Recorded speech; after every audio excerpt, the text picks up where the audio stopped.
जब पाक ने की भारत को कमजोर मानने की भूल, अमेरिका ने क्यों किया पिछले दरवाजे से पाकिस्तान का समर्थन। अकेला पड़ा भारत, लेकिन इसके बावजूद भी कैसे भारतीय सेना ने चटाई दुश्मनों को धूल। दोस्तों, ये वो कुछ सवाल हैं जिनके जवाब आपको इस वीडियो में मिल जाएंगे। अगर आपने अभी तक हमारे चैनल को सब्सक्राइब नहीं किया है तो प्लीज़ कर लीजिए, बेल आइकॉन भी दबा दीजिए ताकि आपको पल पल की अपडेट मिलती रहे। हमारा मुल्क 1962 में चीन से युद्ध का दंश झेल चुका था, लेकिन इसके बावजूद भी चीन लगातार भारतीय सीमाओं पर अपनी नज़र लगाकर बैठा था। ये ही अकेली चुनौती नहीं थी, उधर पाकिस्तान भी हर उस मुमकिन कोशिश में जुटा था जिससे कश्मीर को पाकिस्तान का हिस्सा बनाया जा सके। वो कहते हैं ना कि दिल में जब किसी चीज़ की इच्छा पनप जाती है तो इंसान बहुत हाथ पांव मारने लगता है। पाकिस्तान ने भी हाथ पांव मारे, लेकिन ये उसके लिए बड़ी गलती साबित हुआ। साल था 1965। यही वो साल रहा जब भारत को कमज़ोर मान के पाकिस्तान ने अचानक से उस पर हमला कर दिया। ये वो समय था जब भारत अकाल के दौर से गुजर रहा था। गेहूं भी यहाँ अमेरिका से आता था, जो बेहद ही घटिया किस्म का था। पाकिस्तानी सेना का प्लस पॉइंट ये था कि उसके पास भारत से ज़्यादा टैंक थे जो अमेरिका की तरफ से उसे मिले थे। जाहिर सी बात है कि अमेरिका खुद पाकिस्तान को भारत के खिलाफ खड़ा करना चाहता था। बहरहाल, संसाधन भले सीमित हों, लेकिन भारतीय सेना का हौसला पाकिस्तान के मुकाबले बहुत ज़्यादा था।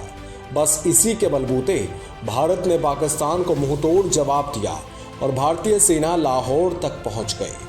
ऐसे में डर के मारे पाकिस्तान ने अमेरिका को याद किया। अमेरिका ने भारत पर युद्ध समाप्त करने का दबाव डाला, लेकिन तत्कालीन पीएम लाल बहादुर शास्त्री नहीं झुके और इस तरह से पाकिस्तान के साथ साथ अमेरिका भी ये युद्ध हार गया। क्या था पूरा किस्सा, कैसे और क्यों शुरू हुआ युद्ध, चलिए जानते हैं। भारत अपनी आज़ादी के बाद से ही पश्चिमी देशों की नज़रों में खटकने लगा था। उन्हें डर था कि कहीं दक्षिण एशिया में पश्चिमी देशों की धमक भारत के चलते कहीं कम ना हो जाए। लिहाजा उसने सबसे पहले भारत के खिलाफ पाकिस्तान को मजबूत सैन्य शक्ति बनाने का काम शुरू किया। इसकी शुरुआत अमेरिकी उपराष्ट्रपति के पाकिस्तान दौरे से हुई। इसके बाद 1954 से उसे अमेरिकी सैन्य मदद मिलनी शुरू हो गई।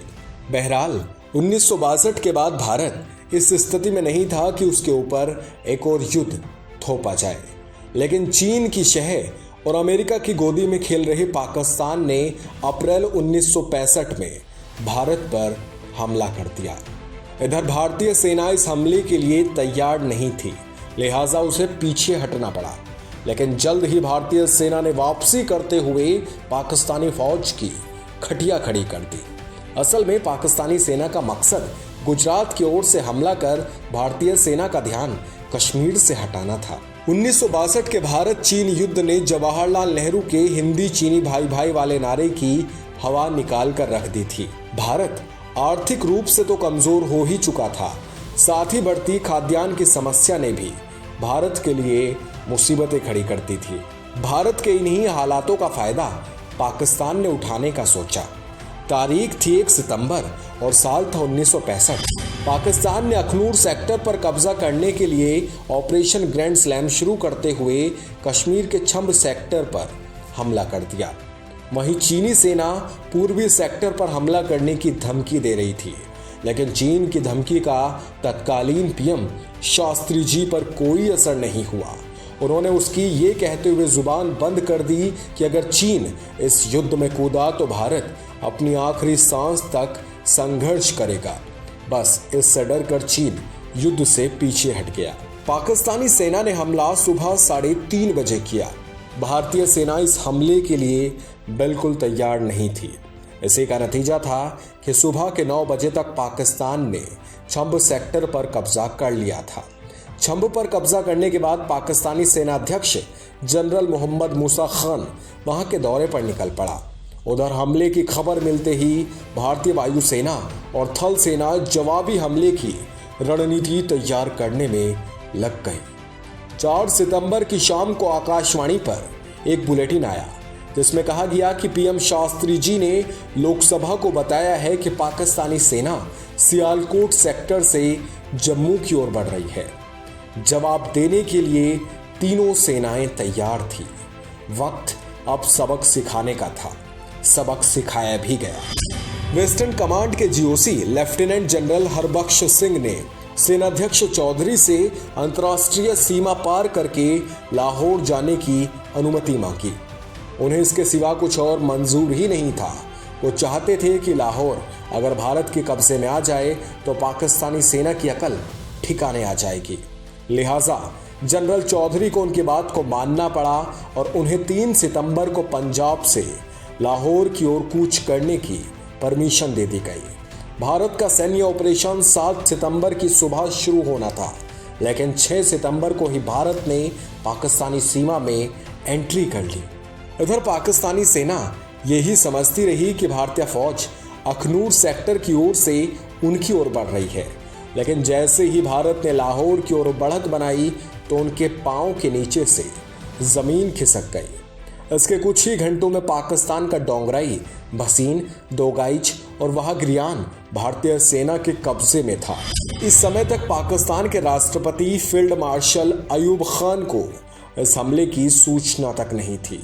वहीं आईएसआई का प्रमुख ब्रिगेडियर रियाज हुसैन भी इस बात से बेखबर था। बहरहाल जल्द ही उन्हें यह खबर भी मिल गई। उस समय पाकिस्तान के पास बड़ी मात्रा में M48 पैटर्न और M24 चापी जैसे शक्तिशाली अमेरिकी टैंक थे, जो संख्या में भारतीय टैंकों के मुकाबिल 40 ज्यादा थे। खैर, भारतीय सेना के जाबाज सिपाहियों के आगे अमेरिकी टैंक कुछ भी नहीं कर सके। भारतीय सेना ने तरन तारन में ही पाकिस्तानी फौज को घेर लिया और उसके टैंकों को तबाह कर दिया। पाकिस्तान के अत्याधुनिक पैटर्न टैंक भारत के पुराने टैंकों का सामना नहीं कर सके। वहीं भारत के वीर बहादुर सैनिक अब्दुल हमीद ने पाकिस्तान के 3 टैंकों को अपने हाथों से तबाह कर दिया। इस तरह से पाकिस्तानी अपने टैंक को वहीं छोड़ भाग निकले। इधर भारतीय लड़ाकू जहाजों ने पेशावर हवाई अड्डे पर भी हमला बोल दिया। भारतीय सेना ने अब तक पाकिस्तान के अंदर हाजी पीर पास पर अपना कब्जा कर लिया था और लगातार पाकिस्तान में वो अंदर घुसती जा रही थी। शायद उसका मिशन लाहौर पर भारत का झंडा फहराने का था। इस बात ने पाकिस्तान की बेचैनी बढ़ा दी और पाकिस्तान के राष्ट्रपति लाहौर को भारतीय सेना के कब्जे से बचाने के लिए अमेरिका के सामने गिड़गिड़ाने लगे। ऐसे में भारत को रोकने के लिए अमेरिका के पास केवल एक ही हथियार बचा था कि वो भारत को हो रहे खाद्यान्न का निर्यात रोक दे। लिहाजा अमेरिका ने अपनी चाल चली और भारतीय पीएम से अपनी सेना पाकिस्तान से वापस बुला लेने को कह दिया। अमेरिका की तरफ से धमकी दी गई कि अगर युद्ध नहीं रुका तो गेहूं का आयात नहीं होगा। इस धमकी को लाल बहादुर शास्त्री ने सिरे से नजरअंदाज कर दिया और भारतीय फौज को पूरी ताकत से पाकिस्तान को मुंहतोड़ जवाब देने का आदेश जारी कर दिया।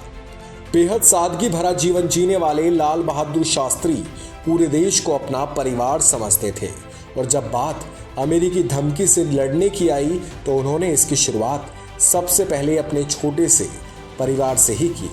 उन्होंने एक रात परिवार के सभी मेंबर्स को बुलाकर कहा कि अगले 1 हफ्ते तक शाम का खाना नहीं बनेगा। बच्चों को तो दूध फल दे दिया जाएगा, लेकिन सभी बड़े उपवास रखेंगे। घर के सभी सदस्यों ने शास्त्री जी की बात का मान रखा। अब शास्त्री इस बात से वाकिफ हो चुके थे कि जब उनका छोटा परिवार एक वक्त का खाना छोड़ सकता है तो उनका बड़ा परिवार यानी भारत भी ऐसा कर सकता है। इसके बाद उन्होंने दिल्ली के रामलीला मैदान से भारत के आम लोगों को अपने संदेश में 1 दिन का उपवास रखने को कहा। उन्होंने देशवासियों से फालतू के खर्चों को बंद करने को भी कहा ताकि सेना के लिए आवश्यक धन जुटाया जा सके। पीएम शास्त्री का साफ कहना था कि अगर ऐसा होगा तो अवश्य ही अमेरिकी धमकी को परे रख भारत पाकिस्तान को सबक सिखा देगा। बहरहाल अमेरिकी शर्तों से निपटने के लिए शास्त्री जी की इस बात को मानकर पूरे देश ने उनका सम्मान किया। उन्होंने जो कहा उनकी बात को अपनी सिर आंखों पर रखा। बहरहाल 22 दिन तक चले भीषण युद्ध के बाद पाकिस्तान को खदेड़ दिया गया। अक्टूबर 1965 को लाल बहादुर शास्त्री ने रेडियो पर देश को संबोधित किया। उन्होंने कहा कि मैं खाद्यान्न मामले में आत्मनिर्भरता को अपने देश के लिए अभेद्य सुरक्षा मानता हूँ। यह हमारी आज़ादी और स्वतंत्रता के लिए नितांत आवश्यक है कि हम अपनी खेती के हर एक छोटे टुकड़े पर भी खेती करें। भारत पाकिस्तान से ये युद्ध जीत चुका था, वहीं अमेरिका की भी इसमें नैतिक हार हुई। दुनिया भारत के जज्बे को सलाम करती रह गई। आखिर जिस देश को चीन और अमेरिका जैसे बड़े देशों का समर्थन हासिल हो, उसको उसी के घर में घुसकर हराना कोई बच्चों का खेल तो कतई नहीं था। बाकी दोस्तों, आपको हमारा ये किस्सा कैसा लगा, प्लीज़ कमेंट सेक्शन में आप हमें ज़रूर बताइएगा।